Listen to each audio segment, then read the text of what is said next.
के तोहरा संग जाई हमारे बाजे तोहरा संग जाए हमारे बाजे तोहरा संग जाए हमारे बाजे तोहरा संग जाई हमारे बाजे तोहरा संग जाए।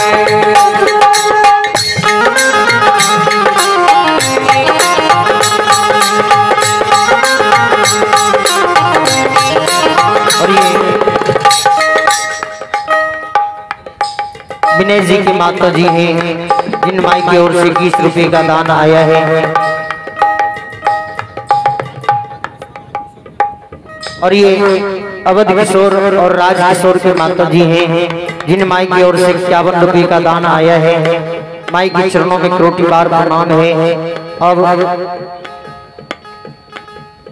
2 4 5 निर्गुण भजन ही सुन लेते हैं।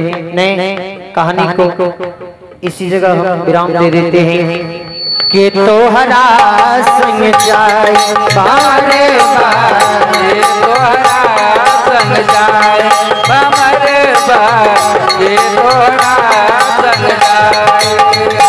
आबे के बेरिया सबके हु जाने ला तोहरा पे बाजेला बधाई बधाई तोहरा पे बाजेला बधाई।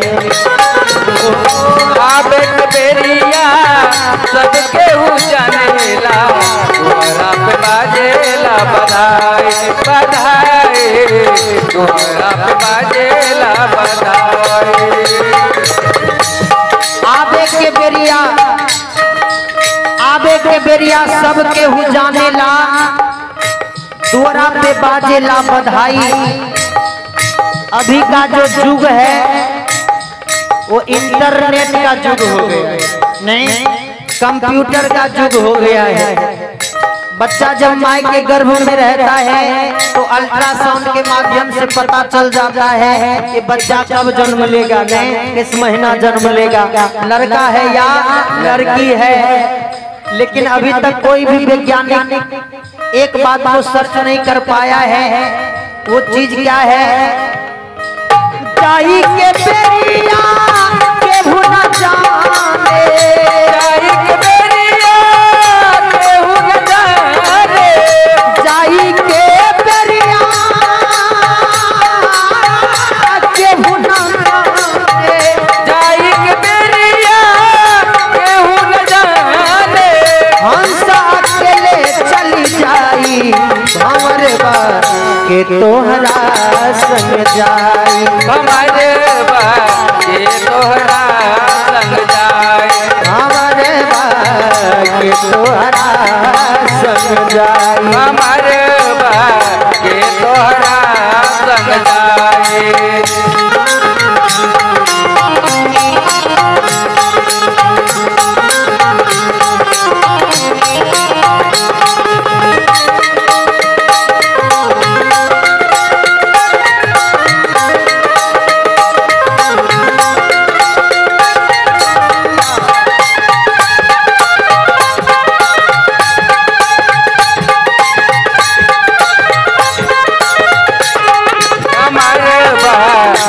तोहरा संग जाए हमारे बाजे तोहरा संग जाए। देहरी पकड़ी के मेहरी रोवे बाह पकड़ी के भाई भाई बाह पकड़ी के भाई।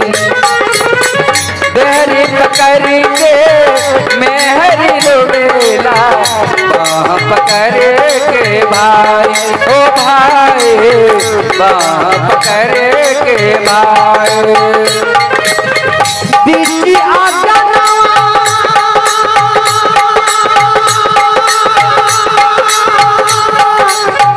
माता जी रोवे